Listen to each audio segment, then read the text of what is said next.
Bonjour Josette Torrent, bienvenue sur le plateau de Télématin. Le voici ce livre, j'avais 12 ans et j'étais résistante. Votre vie, Josette, elle a basculé à l'été 1940. À l'époque, vous habitiez à Saint-Malo avec vos parents. Votre père était mobilisé sur le front. Vous étiez avec votre mère et votre sœur. Et un matin, votre mère vous dit: on va quitter la ville, direction la France libre, direction Perpignan. Votre père est démobilisé, il vous attend là-bas.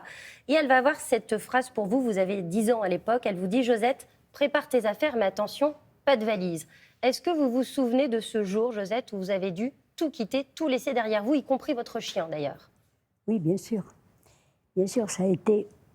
Je savais depuis quelque temps qu'on partirait, puisque mon père s'était fait démobiliser à Perpignan. Donc, on devait le rejoindre, ça c'était sûr. Et puis, la vie à Saint-Malo n'était pas facile. Il y avait des Allemands partout, il y avait des bombardements, il y avait... Bon. Donc, on devait partir, c'était primordial, mais on ne savait pas quand. Un jour, ma mère, qui était bénévole à l'hôpital, nous dit: on va partir, il y a un train sanitaire qui part de l'hôpital, on va le prendre demain. Donc le lendemain, on est allé, on a raté le train. Et ça a été très bien, disons, pour nous, puisque ce train a été bombardé en gare de Rennes, et il n'y a pas eu de survivants. Donc on était toujours à Saint-Malo. Ma mère faisait des demandes d'autorisation pour passer la ligne de démarcation. La ligne de démarcation, pour moi, c'était une ligne. Et on n'a jamais eu de réponse, on n'a jamais eu de oui. Et un beau jour, un matin, elle nous dit, elle prépare-toi, elle me dit, on s'en va. Et on est parti comme ça. Bon, il y avait ma petite sœur qui avait 3 ans de moins que moi, donc c'était le bébé. Et j'ai pris, moi, quand on est parti, la seule chose qui comptait pour moi, c'était mon poupon. Un poupon que mon père m'avait acheté quand on est arrivé à Saint-Malo, où j'étais toute triste, dans une maison. On avait un appartement immense qui pour moi était vide, je m'ennuyais, donc il m'avait acheté ce poupon. Et ce poupon, c'était... Je ne vais pas le laisser, donc je l'ai emporté. J'ai malheureusement dû laisser mon chien, c'était un loulou de Poméranie qui s'appelait Rex. Je l'ai laissé au propriétaire, je pense, de la maison que nous habitions, puisqu'ils habitaient au rez-de-chaussée, nous au premier.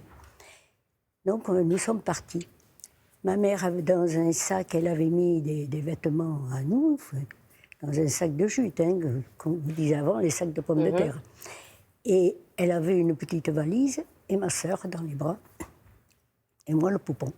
Nous sommes partis à la gare, on était en zone occupée, donc libre de voyager en zone occupée. Donc nous avons pris le train. Et quand on était dans le train, les gens nous disent: attention, les Allemands viennent, ils fouillent tout le monde et ils prennent tout ce qu'il y a de l'importance. Et là, vous avez caché vos économies à l'intérieur de la poupée, c'est ça? C'est ça. Ma mère, elle nous a mis d'abord l'argent qu'elle avait, on avait assez mal qu'elle avait pris, dans nos chaussures. On ne pouvait pas évidemment se tenir debout.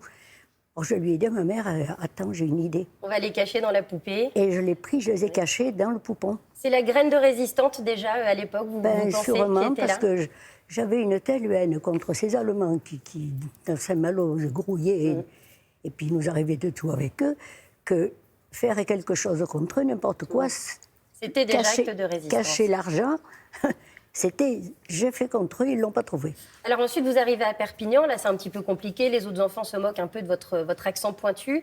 Et puis un jour, un matin de 1942, votre père tombe malade et il vous dit: Josette, j'ai besoin de ton aide, il faut que tu me rendes service.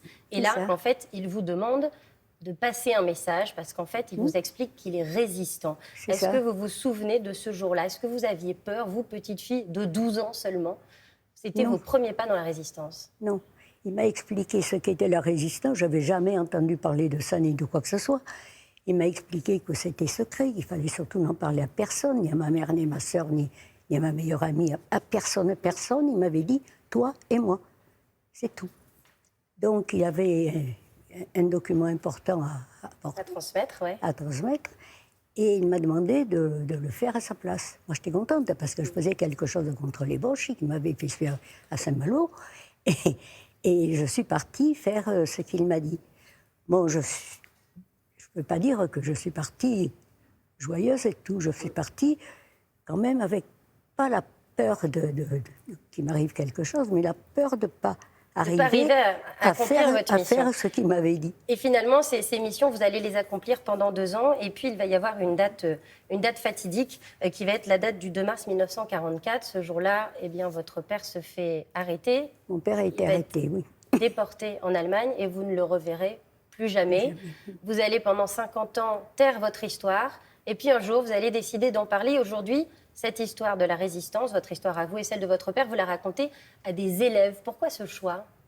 Eh bien, parce que quand j'ai compris que vraiment mon père était mort, en 93, avec un article de journal où on avait modifié la plaque sur son nom de rue, il y avait Michel Torrent, martyr de la résistance, on l'avait remplacé par Michel Torrent. Quelqu'un avait réagi sur le journal L'Indépendant, et moi, j'ai compris à ce moment-là que vraiment, il ne reviendrait pas, parce que je l'ai toujours attendu, je le voyais partout. Oui. Ma fille aînée, qui est là, elle disait, on a vécu, nous, avec un fantôme, parce que maman pensait toujours voir son père quelque part. J'étais persuadée qu'il n'était pas possible qu'il soit mort, parce que mon père était quelqu'un de fort. Pour vous, il s'en était sorti forcément. Voilà. Vous dites dans votre livre que raconter sera le seul moyen de donner un sens à son chagrin. Est-ce que c'est ça qui s'est passé pour vous? Le fait de raconter à des jeunes gens d'aujourd'hui, ça a donné un sens? Moi, j'ai raconté, quand j'ai accepté, disons, la mort de mon père, j'ai raconté la vie de mon père. Oui. Je n'ai jamais parlé de moi. J'ai toujours parlé de mon père. Parce que c'était... Alors, je suis allée dans les lycées et collèges avec les camarades du concours de la résistance. Je n'étais pas encore la présidente, mais je suis allée dans les lycées et collèges avec des camarades de mon père qui me poussaient à dire « Mais bon Dieu, tu parles de ton père, mais qui était avec? Parle-toi. Oui. » Dis-moi, moi, c'est le devoir de mémoire envers mon père. J'ai toujours pensé à lui. Et ce devoir de mémoire, vous le faites aujourd'hui, vous le transmettez avec ce livre. J'avais 12 ans et j'étais résistante, un récit absolument passionnant et qui montre le courage dont vous avez fait preuve. Vous étiez la plus jeune résistante de France. Merci beaucoup, Josette Torrent, d'être venue nous voir sur le plateau de Télématin.